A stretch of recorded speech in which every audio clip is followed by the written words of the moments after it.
Today the topic of my presentation would be syncope, approach to diagnosis and management. What is syncope? Syncope is a Greek term which says that with I cut. It is defined as a sudden transient self-limited loss of consciousness and postural tone, usually leading to a fall with spontaneous prompt recovery. Syncope is a symptom, it's not a diagnosis, and underlying mechanism is transient cerebral hypoperfusion. So syncope is a symptom which presents with an abrupt transient complete loss of consciousness associated with inability to maintain posture, tone with rapid and spontaneous recovery, and the presumed mechanism is cerebral hypoperfusion. There should not be clinical features of other non-syncope causes of loss of consciousness such as seizures, antecedent head trauma or apparent loss of consciousness, that is pseudosyncope. Loss of consciousness is a cognitive state in which one lacks awareness of oneself and one's situation with an inability to respond to stimuli. While transient loss of consciousness is self-limited loss of consciousness which can be divided into syncope and non-syncope conditions.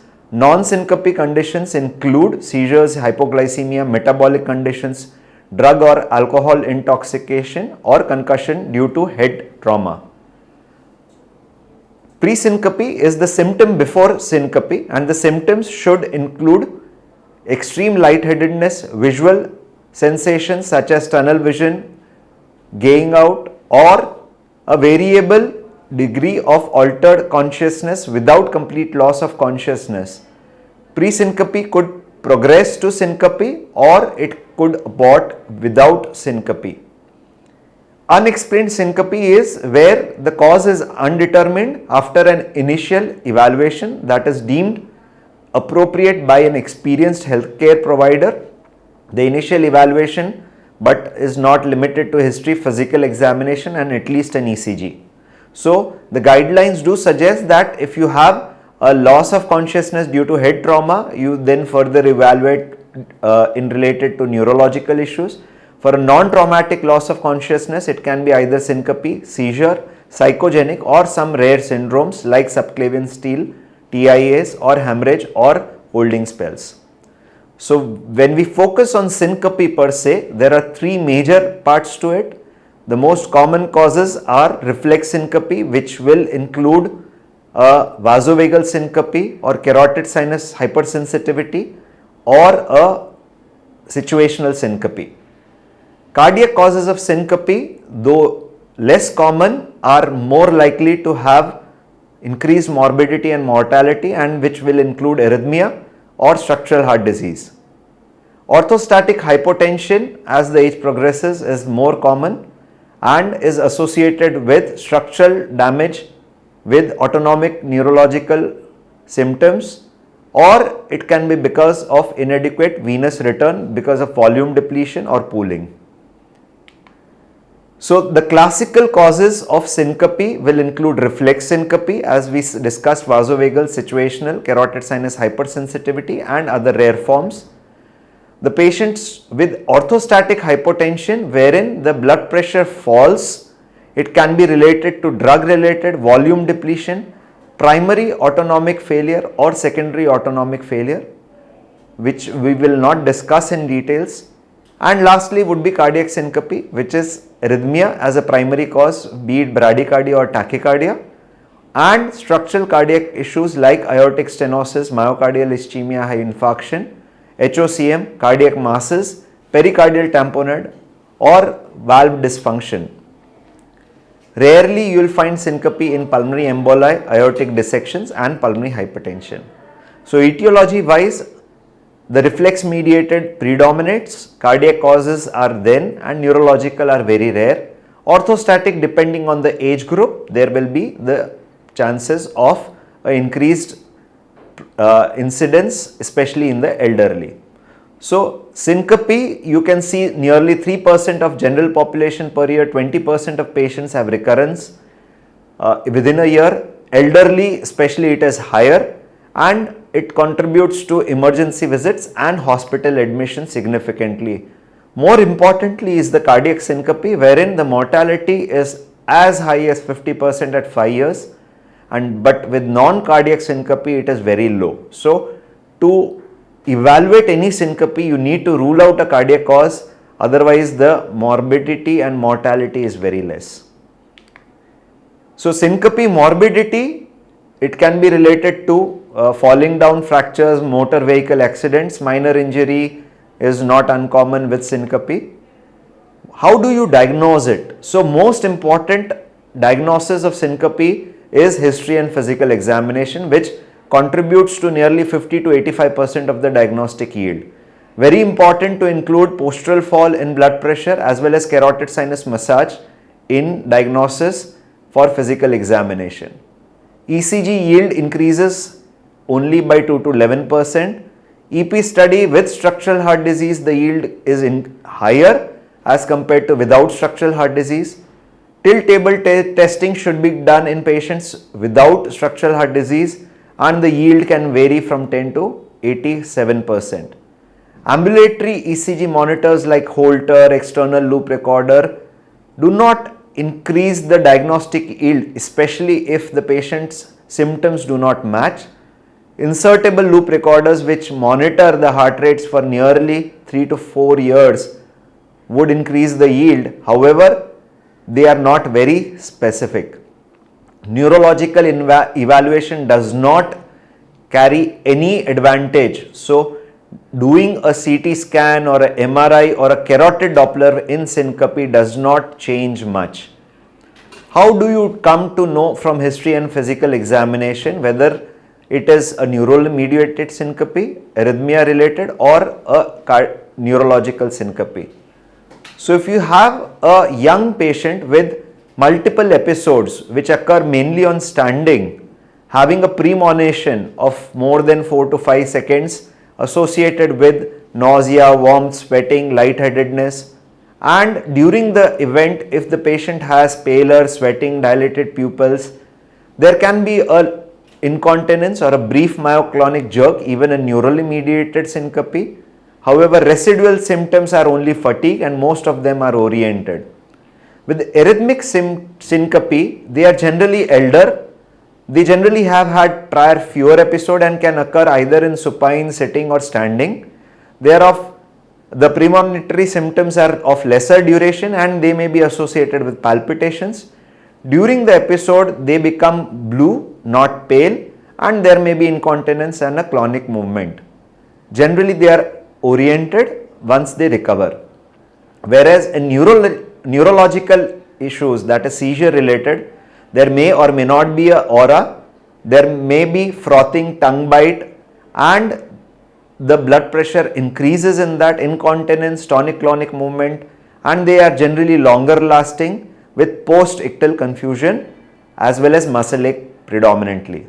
So if I have to give a scoring system for syncope versus seizure, a less than 1 score suggests it is syncope, with a more than or equal to 1 score suggests seizures, and what you have to ask is cutting the tongue, a prior aura, a prior emotional stress, if it has been noted that you have had lightheaded spells, sweating, or it has only occurred in sitting and standing, which carry -2 marks each, then it is more likely to be a syncope rather than otherwise. So clues, depending on the condition, you can change. So if a patient presents with syncope, the first initial evaluation should be a proper history, physical examination, and a ECG.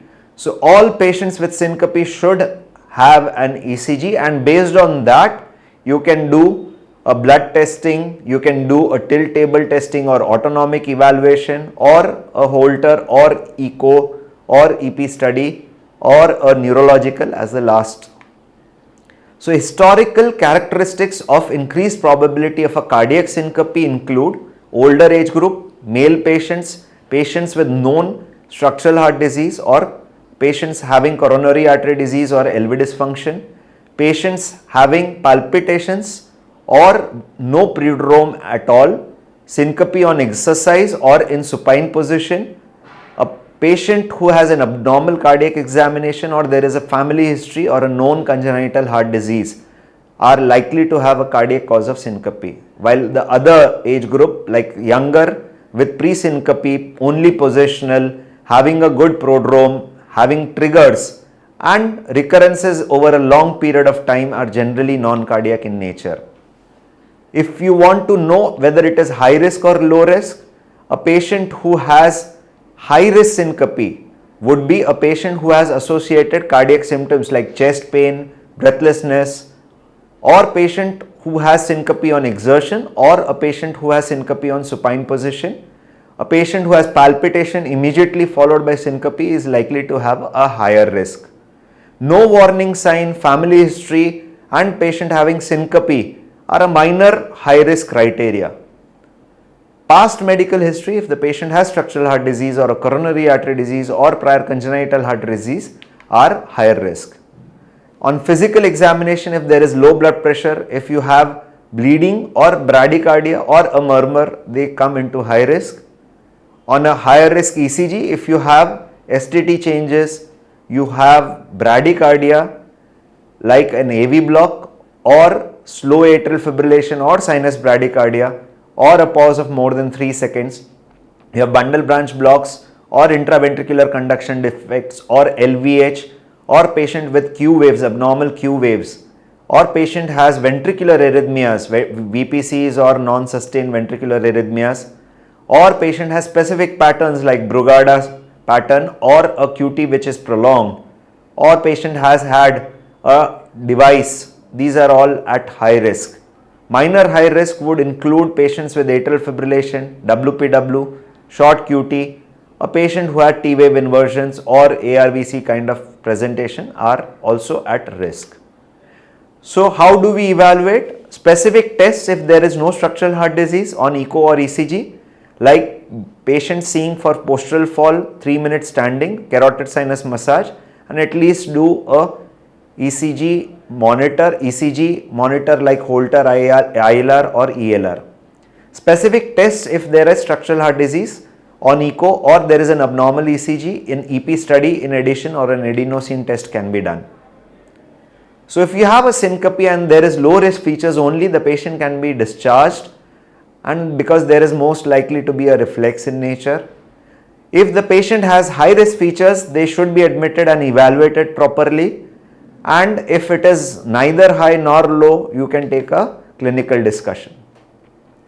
So what we commonly see here is a patient who has syncope. You can see there is a initial pre-syncopal symptoms. The patient falls down and within no time the patient has stood up, done back the work, and the patient is otherwise recovered. So this is a transient loss of postural tone and recovers immediately.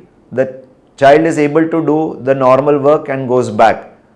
So this is what we classically see in a reflex syncope. So reflex is commonly vasovagal, situational or carotid sinus syndrome. We'll discuss the others later on. So this is a classical case, 27-year-old gentleman with history of syncope, 4 episodes over a long period of time. First episode on a trigger like blood testing. Last episode while standing in line. There were pre-syncopal symptoms like sweating and vomiting. Immediate recovery was there after taking fluids. Investigations though done, everything came out to be normal. So for this patient, all the historical features suggest that this is likely to be a vasovagal kind, wherein there is a trigger present, there are pre-syncopal symptoms and there are no cardiac complaints and multiple episodes over the last years.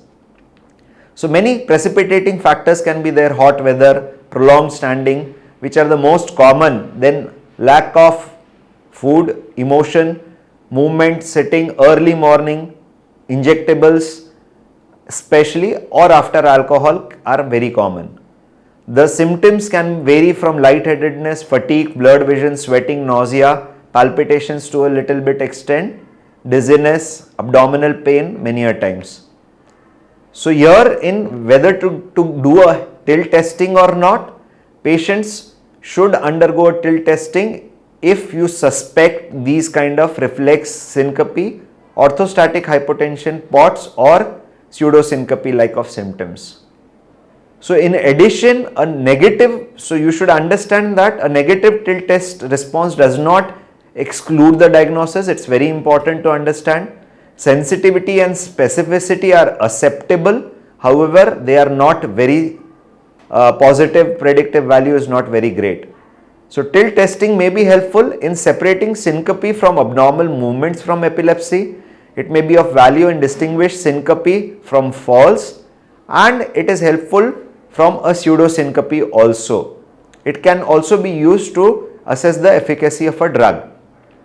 So for the first classical episode, generally we would not.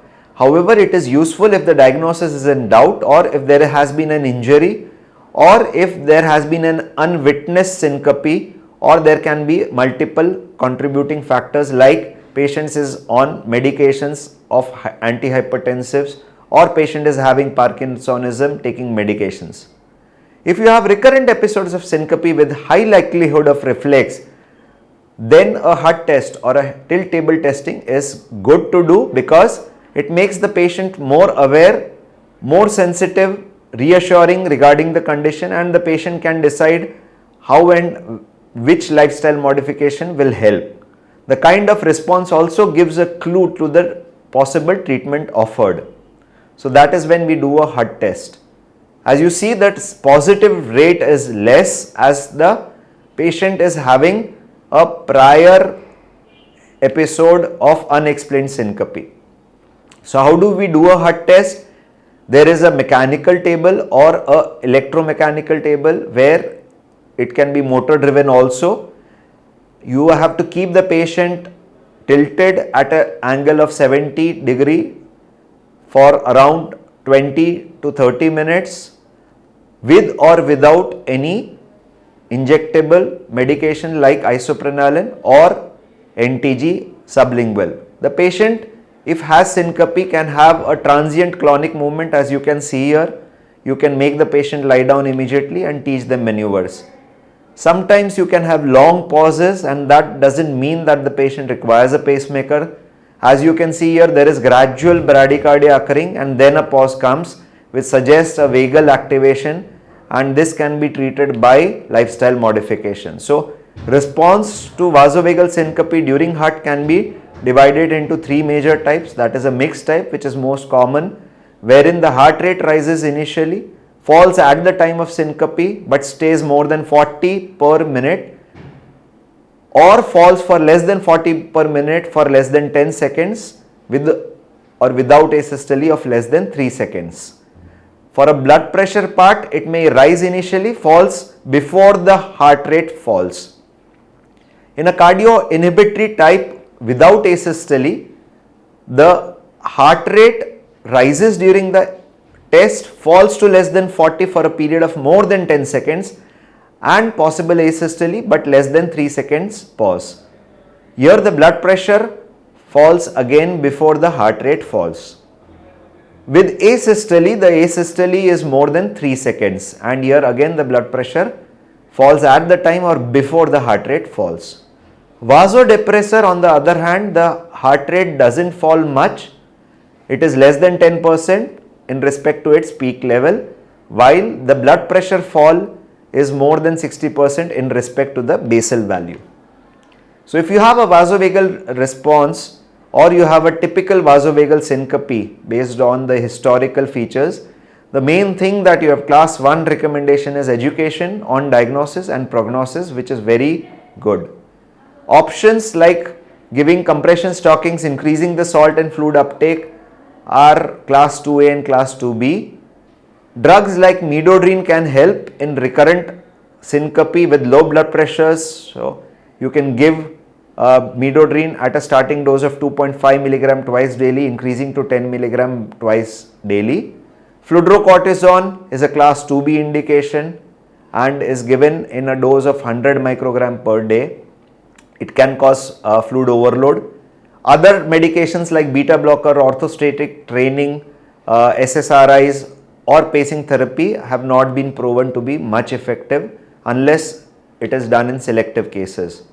Another patient who has had syncope before and everything was done, and as you can see here in the ECG prior, there were long pauses and this was thought to be sick sinus, and the patient's pacemaker was done. Still the patient continued to have intermittent pre-syncope and had frank syncope while travel, and during the tilt table test that we did, the patient had a paced rhythm, if you can see here, but the blood pressure was not recordable and the patient again passed out. So giving pacemaker doesn't help unless you know that this is because of a long pause.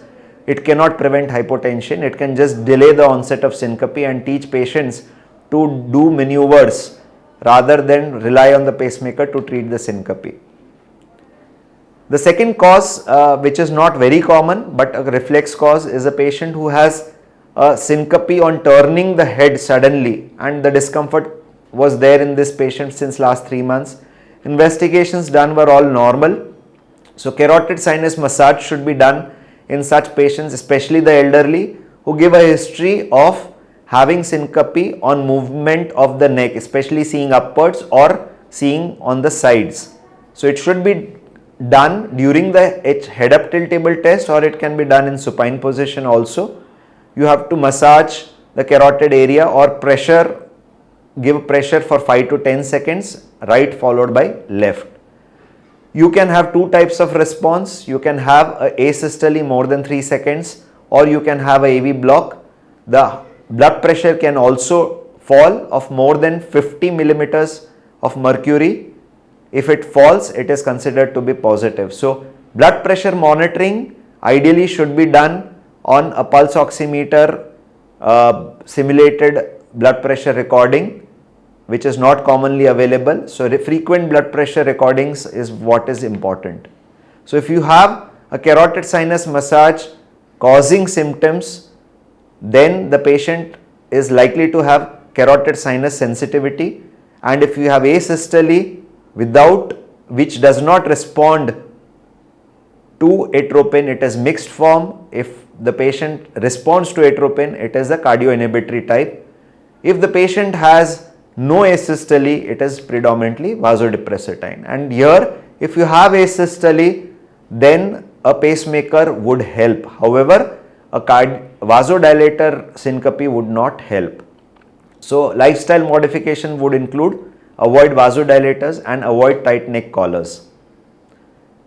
A patient who presented with giddiness on standing with episodes of syncope also on standing, both episodes that occurred were within 5 minutes, there is no associated history, ECG echo normal, and you note a postural fall in blood pressure, which is classical of orthostatic symptoms. Now in orthostatic intolerance, what you see here is, it's a symptom that presents on standing, right? These symptoms can occur with or without orthostatic tachycardia, and they have more than one symptoms, mostly like patient having lightheadedness, palpitations, tremulousness or weakness or blurred vision, and fatigue while standing.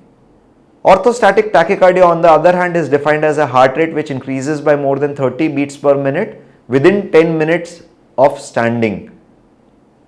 Orthostatic hypotension is defined as a fall in blood pressure of 20 millimeter of systolic and 10 millimeter of diastolic when you assume a upright position, which can be immediate. That is the initial part within 15 seconds, which is generally because of dehydration or fluid loss. Classical orthostatic hypotension occurs within 3 minutes of assuming the upright posture and is seen with classical causes of autonomic dysfunction, whereas delayed orthostatic hypotension is seen if the patient is standing for more than 3 minutes in an upright, again seen in autonomic dysfunction. So patients who have these kind of syncope should be evaluated for volume loss, drug intake or autonomic failure. So if you have orthostatic hypotension and you see this, the initial evaluation should be to see for a neurological issue, especially a CNS involvement like Parkinsonism or ataxia, cognitive impairment related issues. Nerve conduction studies can also be done, and routine testing for autonomic dysfunction can include Valsalva maneuvers, deep breathing exercises, or an ambulatory BP monitoring, which can commonly be done. So if Valsalva maneuver, there is an absence of BP overshoot or an absence of a heart rate increase during Valsalva, it is pathognomic of neurogenic orthostatic hypotension. Again, in deep breathing, if the variation is less, then again it is an indication of autonomic dysfunction, and a reverse dipping or a non-dipping BP pattern can be seen with autonomic failure. So if you have autonomic failure or orthostatic hypotension, the most important thing would be to diagnose what is the reason and then treat it. If you have dehydration, give fluids. If it is drug related, stop medications or reduce their dose. But if it is neurogenic orthostatic hypotension, which cannot be treated otherwise, increasing fluid intake, giving medications like octreotide, pyridostigmine can be helpful, while compression garments, counter pressure maneuvers, midodrine, doxydropa or fludrocortisone can also be deployed.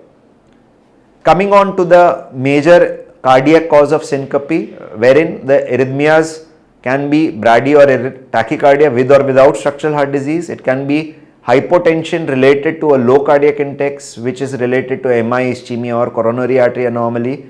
It can be due to a mechanical obstruction such as aortic stenosis, hypertrophic obstructive cardiomyopathy, cardiac masses, tumors, tamponade, prosthetic valve dysfunction. It can be because of a vasodilatation that occurs suddenly, or it can be because of cardiopulmonary causes or great vessel causes like pulmonary embolism, acute vascular dissection or severe pulmonary arterial hypertension. So gold standard for diagnosis of arrhythmic syncope is correlate the ECG and the symptoms at the same time, and asymptomatic significant arrhythmias are defined as prolonged asystole more than 3 seconds, SVTs with a rate of more than 160 beats per minute for at least 32 beats, or ventricular tachycardias if they are present. So let us discuss some cases. The cases with echo being normal. This patient presents with history of syncope, was seen to have ECG suggestive of LBBB, but the echo was normal, angio was normal, and sent back with reassurance, and the medications were given. So angio normal, the patient was sent back. This was the baseline ECG, LBBB, and if you see, there is LBBB with left axis deviation, and the PR is also prolonged. So there is a suggestion of a baseline conduction system disease on this ECG. We should think in terms of bradycardic syncope in this patient, intermittent AV block. So again the patient presented with syncope, and here the ECG showed a complete AV block and a very slow escape rhythm with long pauses, asystole of more than 3 seconds. So Holter should have been done in such patients, which could have brought out intermittent AV block as a cause of syncope. So any patient who has an abnormal ECG with syncope should undergo a Holter, and based on the frequency of symptoms, a ELR or a ILR can also be advised. In case everything is normal, a EP study does help. A HV interval, if you see, if it is raised at baseline more than 55, or if you have a H to V blocks, so infrahesian disease, it suggests that this patient is likely to have syncope because of a bradycardia. In such patients, adenosine can also be given. If you give rapidly adenosine, and if the AV block persists for more than 10 seconds, it was considered to be a indicator of having AV nodal conduction disease. However, this has not been considered to be very specific also, or very sensitive also. Similarly, if you have a ECG suggestive of a sick sinus wherein you have intermittent pauses more than 2 times the regular RR interval, it may be a cause of syncope, and you do a Holter and you get long pauses, that is where you need to give treatment. You may also have tachybrady syndrome, wherein a tachycardia terminates and causes a long pause, which suggests a tachybrady cause of syncope. So, other than that, wherein you have a elderly patient coming with tachy or brady, you can have congenital symptoms, syndromes. Here is a classical example of a 12-year-old boy who presents with seizures on exertion.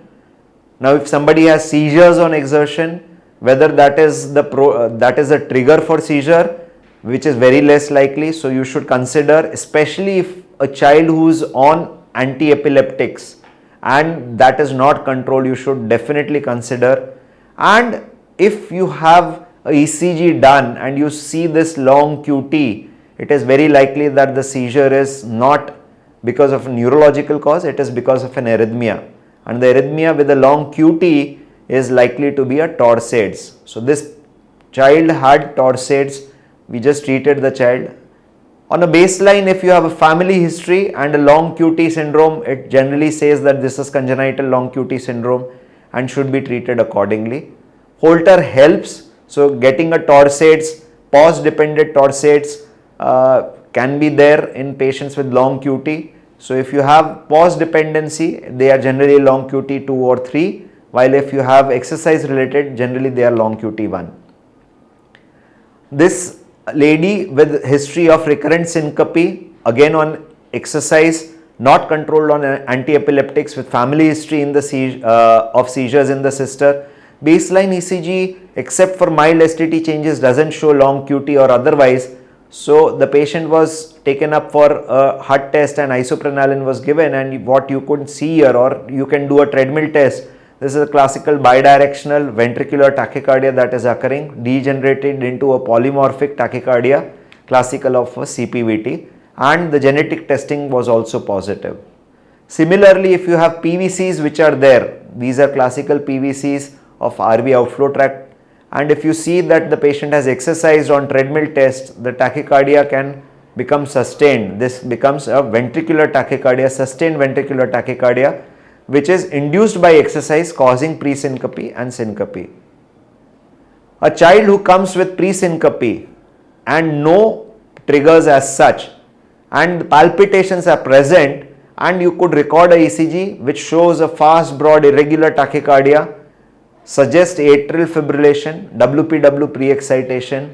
You terminate the tachycardia, shows basal pre-excitation. This is classical WPW syndrome and should be subjected to an EP study, RF ablation, on a priority basis to avoid sudden cardiac death.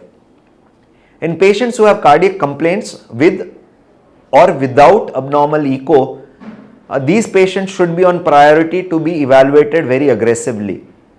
Like patients who have effort angina preceding syncope and a treadmill is done and you can see a polymorphic VT coming on treadmill, and thereafter there may be some STT changes. This significantly suggests that there may be significant ischemia in a patient. So angiography is to be done with suggested critical LAD and RCA disease, and bypass was done. Thereafter the syncope did not occur. With chest pain ongoing, so during an MI itself the patient can have syncope, and that may be because of hypotension or it can be because of a ventricular arrhythmia also. Long QT may be associated with these ischemic patients, and therefore in these patients they are very high risk. Post revascularization or post MI patients, they can have Purkinje related polymorphic VT and they can come with syncope also. Ventricular fibrillation is a very important reason of sudden cardiac arrest, most common reason of sudden cardiac arrest other than a mechanical complication or pump failure in post-MI patients. Even without a MI, many patients may present with STT changes, and you can see here a patient who presents with syncope, breathlessness after an emotional distress because of loss of a family member, presented with a polymorphic ventricular arrhythmia with its significant STT changes, and echo showed apical ballooning, classical of a stress cardiomyopathy, and in which a QT prolongation can occur in nearly 1/4 to half the subjects, and which can cause a ventricular tachycardia as in around 1.5% of patients, and treatment in this would be just beta blocker and tide over the crisis. Some patients would present with a polymorphic ventricular arrhythmia, a young patient, echo showing LV dysfunction to a certain extent, and this may be because of myocarditis. A patient who had progressive cardiac symptoms and then presenting with unconsciousness, it can be related to ventricular arrhythmia or progressive conduction system disease or even low cardiac output. This patient had severe RV dysfunction, was found to have very low cardiac output along with non-sustained ventricular tachycardia with a genetic report showing a Desmin mutation, and this was the patient who then underwent a cardiac transplant in our institute.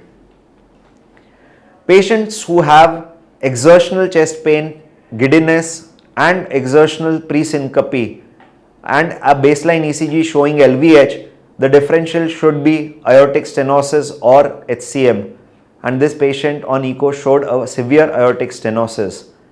So patients can have aortic LV outflow tract obstruction, or it can be an RV outflow tract obstruction by either PS or a morphological by severe PH, wherein you can have significant RVH and right axis deviation. So some patients who present with sudden onset of consciousness and patient who have dyspnea and the heart rate is higher, and what you can see here is significant STT changes, and if you see the echo, there is a ball wall thrombus or a myxoma that can be seen, which can occlude this. So many a times these patients would present with syncope as a presenting feature. So this is classical of occlusion in the mitral annulus region, myxoma which occluded the area. Patients who present with syncope, no seizures, no injury, hyperventilating, non-responding, with long episode of unconsciousness, maybe around 2 hours, and if somebody has seen during that time the patient has normal vitals, otherwise active, normal ECG, echo, EEG, then a component of psychogenic pseudosyncope should be considered, wherein you cannot recognize any cardiac, reflex, neurological or metabolic causes, and this can occur with or without a trigger. So take home messages for syncope would be: syncope is by definition a reflex, hypotension or cardiac mediated in most of the cases. ECG should be done in all cases of syncope. It is important to take a proper history and recreate the circumstances so that we understand it better.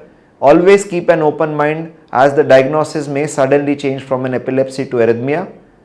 The most common causes of syncope being reflex, being orthostatic hypotension in elderly, and cardiac syncope also in the elderly. Thank you.